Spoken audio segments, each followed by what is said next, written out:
కొన్ని మూవీస్లో చూస్తే మంచి క్యారెక్టర్ దొరికితే చాలా సంతోషంగా ఉంటుందండి. కొన్ని మూవీస్లో గొప్ప డైరెక్టర్ ఉంటే, చాలా నచ్చిన వ్యక్తులు ఉంటే చాలా సంతోషంగా ఉంటుంది.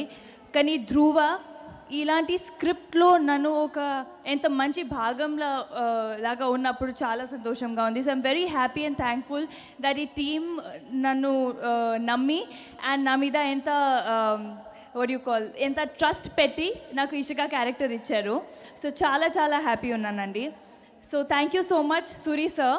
మీతో సెకండ్ టైం పని చేస్తున్నాము. అప్పుడు కూడా చాలా ఎంజాయ్ చేసాను, ఇప్పుడు కూడా చాలా ఎంజాయ్ చేశాను. Thank you so much and I hope that I get to work with you again. Aravind sir, ఎక్కడ ఉన్నారు మీరు? So I said this before also that నాకు ఎప్పుడు మీరు ప్రొడ్యూసర్ ఉన్నారు అలాంటి ఫీలింగ్ ఎప్పుడు రాలేదు మీకు. నాకు ఎప్పుడు ఫ్యామిలీ లాగానే అనిపిస్తుంది. So thank you so much for always making me feel so comfortable. Ram Charan, నేను ఎన్నిసార్లు ఇంటర్వ్యూస్లో చెప్పాను that Charan is one of my favourite co stars.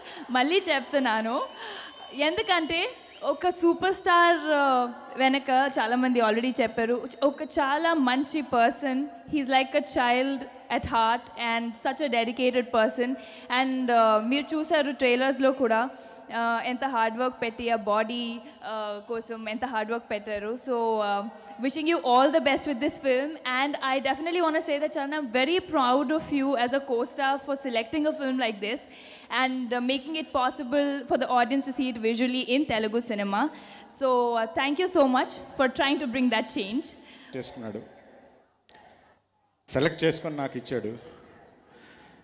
So తను ఎంత డెడికేటెడ్గా ఈ సినిమాని టిల్ ఫినిష్ అయ్యే వరకు చాలా డెడికేటెడ్గా పనిచేశాడు. డే 1 ఇది ఇచ్చిన రోజు దగ్గర నుంచి ఈ సినిమా